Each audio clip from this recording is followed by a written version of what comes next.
Hello friends, कैसे हो आप सब। तो आज हम बात करेंगे चैप्टर नंबर 6 के बारे में। इसके जो इंपॉर्टेंट क्वेश्चंस बन सकते हैं इस चैप्टर में से पर्टिकुलरली होने के बारे में बात करेंगे। और इससे पहले जितनी भी वीडियोस आ चुकी है उसका लिंक आपको डिस्क्रिप्शन में मिल जाएगा। पहला ही लिंक जो होगा उसमें आपका जो सब्जेक्ट कोड है BSOG 173, ठीक है, चैप्टर वाइज सीरीज़ करके लिखा होगा, चैप्टर वाइज, ठीक है। तो वो आप जाके उस पर क्लिक करोगे तो डायरेक्टली आपका जो आपको रिडायरेक्ट कर देगा प्लेलिस्ट के अंदर, जिसके अंदर जितनी भी वीडियोस अभी तक आई हुई होंगी इस वाले सब्जेक्ट की वो आपको मिल जाएगी, ठीक है। यानी कि जो इंपॉर्टेंट क्वेश्चन है जितनी भी पर चैप्टर में से जितने भी इंपॉर्टेंट क्वेश्चन अभी तक आए हुए हैं मैंने वो सारे करा रखे हैं, ठीक है। प्रीवियस ईयर में, प्रीवियस ईयर के जो 2 साल की क्वेश्चन पेपर है मैंने वो सॉल्व कराए हैं फिलहाल में अभी।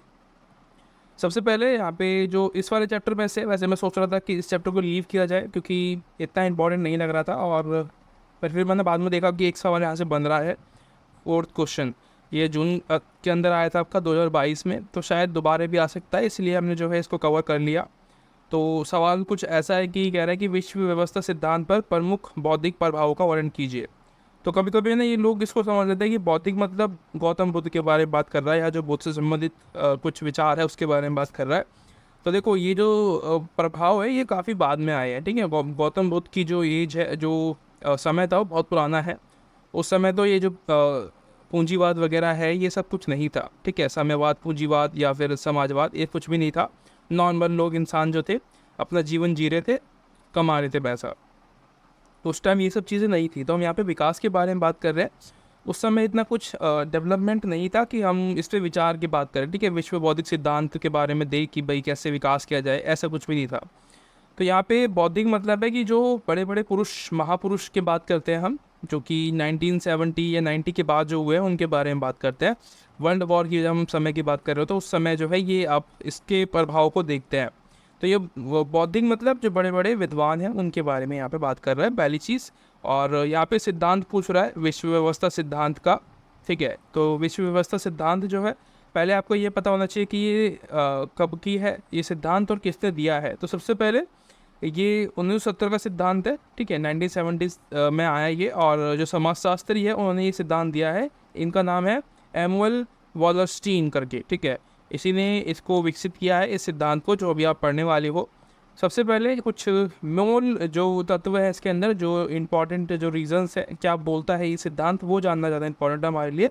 तो इस सिद्धांत में आपको क्या मिलेगा कि सिद्धांत का तर्क है कि विश्व पूंजीवादी अर्थव्यवस्था एक सकल या एकल यानी कि जॉइन परस्पर जुड़ी हुई प्रणाली है। यानी कि एक तरीके से ये जुड़ी हुई सिस्टम है, प्रणाली है।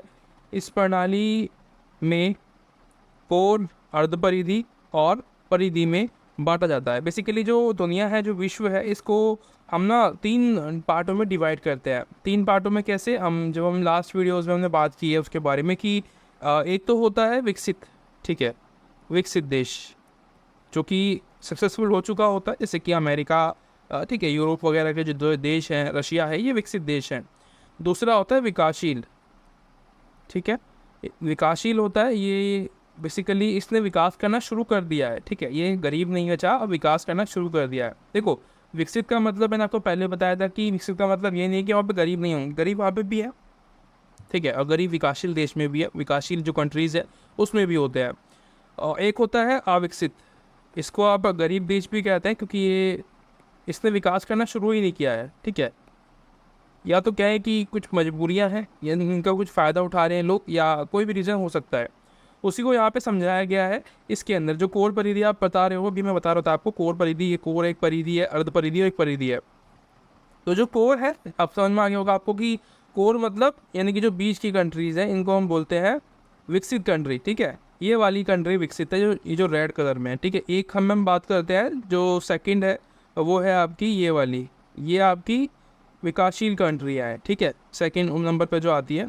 फिर इसके ऊपर एक और कंट्री की बात करें, इसको हम ले लेते हैं यहाँ पे, ये आपकी गरीब कंट्रियाँ हैं, ठीक है। लेकिन इनके पास नेचुरल रिसोर्सेज जो होते हैं वो बहुत अच्छी खासी जो है मात्रा में होते हैं, पेड़ वगैरह, क्योंकि विकास करना शुरू नहीं किया है तो अभी दोहन नहीं हुआ है इनके यहाँ पे। जो नेचुरल रिसोर्सेज हैं वो बड़े बड़े अच्छे से यहाँ पे संभाल के रखे हुए हैं और काफ़ी अच्छे से जो है यहाँ पे रहते हैं, ठीक है। तो कंट्रियाँ क्या करते हैं, जो बड़ी बड़ी कंट्री हैं, जो विकसित कंट्रियों की अगर हम बात कर रहे हैं, तो वो इन चीज़ों का फ़ायदा उठाती है, ठीक है।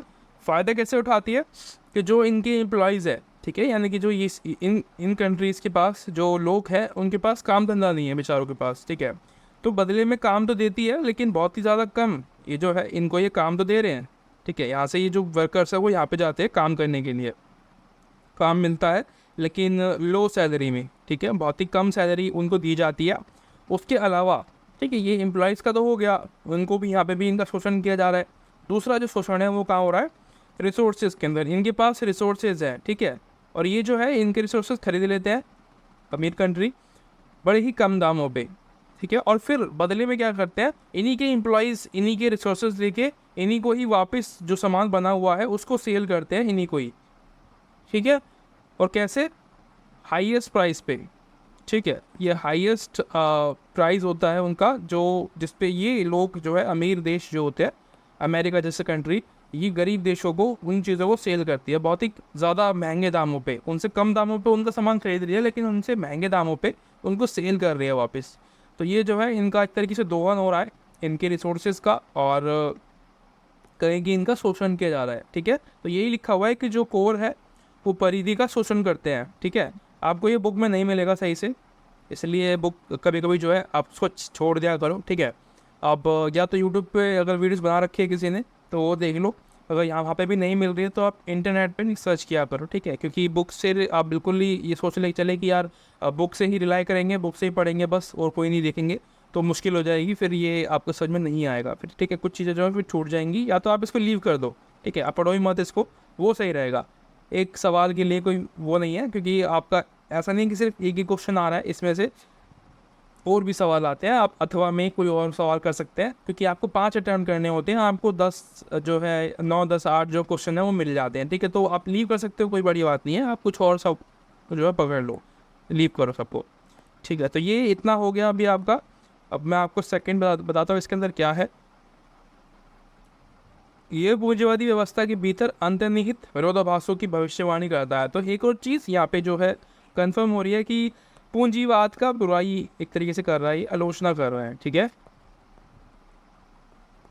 इसका पूरा ध्यान जो है इकोनॉमी पर रहता है, और ये जो सिद्धांत हम बात करें जिसके बारे में, इसका जो पूरा ध्यान है, पूरा फोकस है वो पूंजीवाद पर रहता है और इकोनॉमी पर रहता है, कि भाई किसी भी देश की इकोनॉमी ख़राब है तो वो कैसे है। ये इसको सिर्फ एक ही रीज़न दिखाया जाता है कि ये जो इकोनॉमी है लोगों की वजह से ख़राब है, क्योंकि जो करोड़पति देश है, ठीक है, आसामी वाले जो देश है जिनके अंदर काफ़ी माल भरा हुआ है, इन देशों के पास जो कोर के अंदर आते हैं, ये लोग गरीब देशों का, यानी कि जो अविकसित देश है उनका शोषण करते हैं, जो कि सही भी है, ठीक है। हाँ, बात यह है कि कुछ कंट्रीज़ ऐसे होते हैं जिनमें कि अंदरूनी युद्ध भी चल रहे होते हैं, उनके बीच में संस्कृति को लेके, समाज को लेके, राजनीति को लेके भी समस्या रहती है, लेकिन इतना भी नहीं है कि वो उससे निजात ना पा पाएँ, ठीक है। सबसे बड़ा रीज़न जो है इन सबको यूज़ करने का वो है पैसा। अगर हमारे पास पैसा आ जाए, ठीक है, हमें आखिरी अच्छी नौकरी मिल जाए, तो हम क्यों फालतू की चीज़ों पर अपना टाइम वेस्ट करेंगे, राइट। तो ये है। तो ऐसे ही जो है, ये क्या नाम है इनका, नाम भूल जाता हूँ इनका बार बार, एमुअल वालस्टीन करके जो व्यक्ति है ये वो बोल रहे हैं, ठीक है। इनका सिद्धांत है, इतना आपको समझ में आया होगा। ये जो है आप इस चार्ट को बना सकते हैं एग्ज़ाम में, ठीक है, बिल्कुल अच्छा लगेगा, और टीचर आपको इसके नंबर देगा एक्स्ट्रा, 1 नंबर इसके मिल जाएंगे आपको, काफ़ी सही चीज़ है ये। थैंक यू मैंने पहले लिख दिया है क्योंकि फिर टाइम कम लगे। ताकि आलोचनाएँ, तो यहाँ पे इस सिद्धांत की आलोचनाएँ भी होती हैं। क्या क्या आलोचना होती है, किस तरीके से होती है, वो समझते हैं। तो पहला है कि लोग कह रहे हैं कि ये सिर्फ एक सेंट्रल जो है ये पकड़ रखा है इसने अर्थव्यवस्था पे, ठीक है, अर्थ की जो है आर्थिक तौर पे जो है इस पे ध्यान देता है, ना कि राजनीति या जो अन्य जो कारण होते हैं जैसे कि सांस्कृतिक या सामाजिक कारण है उस पर ध्यान नहीं देता है। कौन सा, ये जो मॉडल है इनका जो सिद्धांत है, वैश्विक व्यवस्था सिद्धांत, ठीक है, इस पे। तो ये पॉलिटिक्स पे ध्यान देते हैं, ना कि किसी और चीज़ पे, सॉरी, अर्थव्यवस्था पे ध्यान देते हैं, क्योंकि उनको लगता है कि अर्थव्यवस्था बहुत ही मेन रीज़न है किसी भी देश के पिछड़ेपन का, ठीक है। जैसे कि कुछ कंट्रीज़ तो आगे निकल चुकी हैं, विकसित है, और कुछ विकासशील है, लेकिन कुछ कंट्रीज़ हैं जो कि विकासशील भी नहीं है, उससे भी बहुत ज़्यादा पीछे रहे हैं वो, और उनकी जो मेन नीड्स है, जो फूड है, वो भी पूरी नहीं हो पाती है, ठीक है, खाने की जो पूर्तियाँ हैं वो भी नहीं हो पाती है। अब वीडियोस देखते होंगे इंटरनेट पे, जो कुछ अफ्रीकन जो देश हैं वो ज़्यादातर पिछड़े हुए हैं, और वहाँ के बच्चे को जो है बहुत ज़्यादा मतलब खाने की दिक्कत रहती है, जिसकी वजह से उनकी आप बॉडी देखोगे ना, काफ़ी ज़्यादा हड्डियाँ बाहर निकली रहती है उनकी बॉडी में से, और मतलब देख के बहुत ज़्यादा बुरा लगता है। ठीक है, तो ये आपका रीज़न है, ये इसलिए ये बताते हैं। और अन्य लोगों का मानना है कि कोर फेरी वेरी या पेरी फेरी मॉडल बहुत सरल है और वैश्विक अर्थव्यवस्था की जटिलताओं को नहीं समझ पाता। तो ये कुछ लोग ये भी कह रहे हैं, इसकी बुराई करके ये भी कहना चाह रहे हैं कि तंज कस रहे हैं कि बहुत ही आसान सा जो है मॉडल बना दिया है इन्होंने, और इसमें जो मुश्किलें हैं ना दुनिया में वो समझने की ताकत नहीं है इस मॉडल के अंदर। तो लोग जो है इस तरीके से भी इसकी बुराई करते हैं। ठीक है, तो आसान तो नहीं लगा ना बिल्कुल भी, देखो कितना मुश्किल सा मॉडल है ये, इसको आसान कैसे बोल सकता है कोई, है ना। पढ़ना वाले को पता है कि हम पढ़ते तो हमें पता है कितना आसान है कितना मुश्किल है, बहुत मुश्किल मॉडल है, समझना है इसको पहले। ठीक है, आपको काफ़ी सारी चीज़ों को ध्यान रखना पड़ेगा। तो आशा करता हूँ ये वीडियो आपको अच्छी लगी होगी, और ये आपके लिए पढ़िए, ये मैंने बनाया है छोटा सा अजीब सा बना है। ठीक है, आशा करता हूँ वीडियो आपको अच्छी लगी होगी। अगर और वीडियो चाहिए तो आप मेरी इस वीडियो को चैनल को सब्सक्राइब कर सकते हैं, और जितनी भी वीडियोस अभी तक आई हुई हैं वो आपको मिल जाएगी लिंक के अंदर, डिस्क्रिप्शन में लिखा हुआ है। आने वाली वीडियोस के लिए आप मुझे सब्सक्राइब कर सकते हैं। बस इतना सा, मिलते हैं अगली वीडियो में, बाय बाय।